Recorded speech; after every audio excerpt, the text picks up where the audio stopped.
নমস্কার। কলকাতাবাসী এবং হাওড়াবাসীর জন্য একটা অত্যন্ত সুখবর আছে। আবারও বলছি, খুব ভালো খবর। মেট্রো রেলে প্রথম চালু করেছিল 15 মার্চ, ওই সেকশনটায় 15 মার্চ এই বছর 2024-এ হাওড়া ময়দান থেকে নতুন যে মেট্রো এসপ্ল্যানেড স্টেশন আছে সেখান পর্যন্ত গঙ্গার নিচে দিয়ে আমরা সোম থেকে শনিবার পর্যন্ত এই সেকশনে মেট্রো চালাতাম। আবারও বলছি, চালাতাম। এবার নতুন খবরে আসি। এবার থেকে রবিবারও মেট্রো চলবে। কি ভালো খবর তো!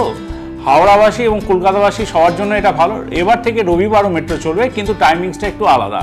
টাইমিংসটা যেটা হলো সেটা হলো দুপুর 2:15 থেকে রাত্রি 9:45 পর্যন্ত আমরা মেট্রো পরিষেবা দেব এই হাওড়া ময়দান এবং এসপ্ল্যানেডের মধ্যে। প্রত্যেক 15 মিনিট অন্তর অন্তর আপনারা মেট্রো পরিষেবা পাবেন 1 সেপ্টেম্বর থেকে। আবারও বলছি, 1 সেপ্টেম্বর থেকে মেট্রো পরিষেবা, যেটা এতদিন বন্ধ ছিল রবিবার দিন হাওড়া ময়দান থেকে এসপ্ল্যানেডের মধ্যে, সেটা চালু হয়ে যাচ্ছে।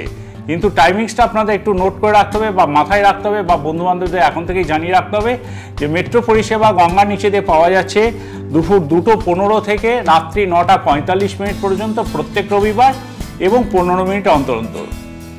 এটা এখন আমরা এক্সপেরিমেন্টাল বেসিসে চালাচ্ছি। আশা করি আপনারা এই সুযোগ ভোগ করুন, ভালো লাগবে আপনাদেরও। আর কাজে তো রেলওয়ে আছেই আপনাদের সঙ্গে সঙ্গে, যে কোনো দরকারে মেট্রো রেল আপনাদের সাথেই আছে। দেখা হচ্ছে তাহলে মেট্রো রেলে গঙ্গার নিচে এই রবিবার থেকে। প্রত্যেক রবিবার আপনারা আমাদের সঙ্গে সফর করুন। ধন্যবাদ।